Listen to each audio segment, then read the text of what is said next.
दिल्ली के सबसे बेहतरीन छोले कुलचों की बात की जाएगी तो 100 साल पुराने लोटन छोले कुलचे वालों का नाम सबसे पहले आएगा। इनके जैसा जायका पूरे हिंदुस्तान में आपको कहीं नहीं मिलेगा। अगर आपने लोटन के अल्ट्रा स्पाइसी छोले कुलचे नहीं खाए तो अपने आप को चटोरा कहिएगा भी मत। दिल्ली आंखें मलती हुई अभी पूरी तरह से उठी भी नहीं थी कि मैं उबर से शाहजहानाबाद की दहलीज लांघ चुका था। बहादुर शाह जफर के दौर में यहाँ चावड़ी मतलब सभा लगती थी और यहाँ के रईस लोगों के मसले सुलझाते थे।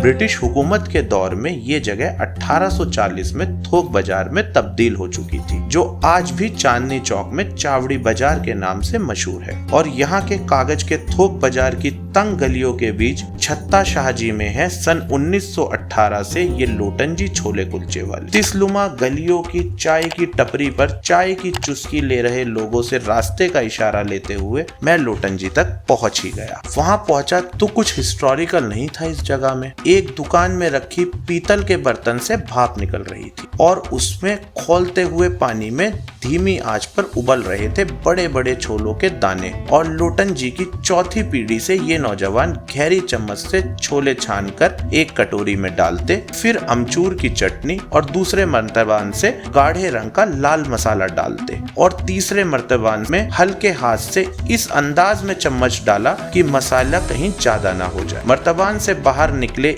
इस चम्मच की चमक सुर्ख लाल रंग में तब्दील हो गई और उसी चम्मच से छोलों को आखिरी बार मिलाया। छोलों का रंग इस मिर्च के तेल से और सुर्ख हो गया। ये नौजवान छोले कुलचों के साथ एक एक कर आगे बढ़ाते जा रहे। इनके जायके के दीवाने लोग इनकी दुकान के बाहर खड़ी टेबल पर अनजान लोगों के साथ जाने पहचाने जायके का लुत्फ ले रहे थे। मिर्च की तेजी लोगों के चेहरे पर आए पसीने को बयां कर रही थी और इसके ऊपर चुस्की लेते थे इस गरम छोले के सूप की। और अब मैं सोच रहा था ये क्या अनोखी चीज है जो कि मैंने पहले कहीं नहीं देखा। थोड़ी देर बाद बात समझ आ ही गई। ये वही छोले का रस है जिसमें छोले उबल रहे थे। एक चम्मच से गिलास भर के मक्खन के साथ सूप की तरह सर्व कर रहे थे, जिसकी कीमत केवल 10 रुपए थी। पीतल के इस छोले वाले बर्तन में जैसे ही पानी कम होता उसमें और रस डाल देते ताकि छोले सूखने ना पाए। और इसके छोले कुलचों के परोसने की रफ्तार ना तो रुकती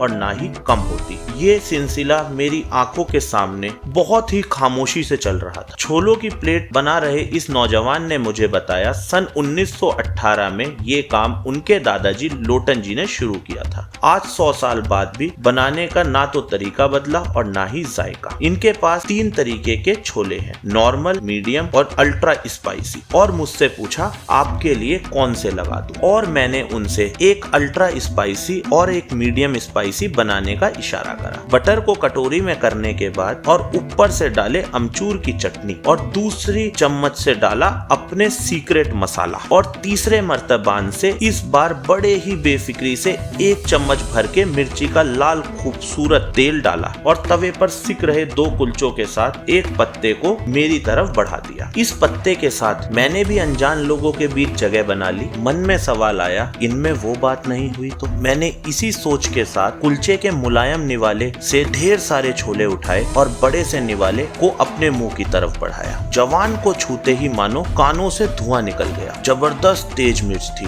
क्या खूबसूरत जायका था। हर निवाले के साथ स्वाद बढ़ता ही जा रहा था। छोले हल्के दबाते ही मुंह में फौरन घुल जाते थे। मेरे हाथ भी अब एक पल के लिए नहीं रुक रहे थे। दुकान के सेटअप में भले ही कोई हिस्ट्री ना हो, लेकिन छोलों के स्वाद में 100% वही 100 साल पुराना जायका था और मैंने इससे बेहतरीन छोले कुलचे अभी तक नहीं खाए। और वाकई दिल्ली के सबसे बेहतरीन छोले कुलचों की बात की जाएगी तो लोटन जी छोले कुलचे वालों का नाम सबसे ऊपर आएगा।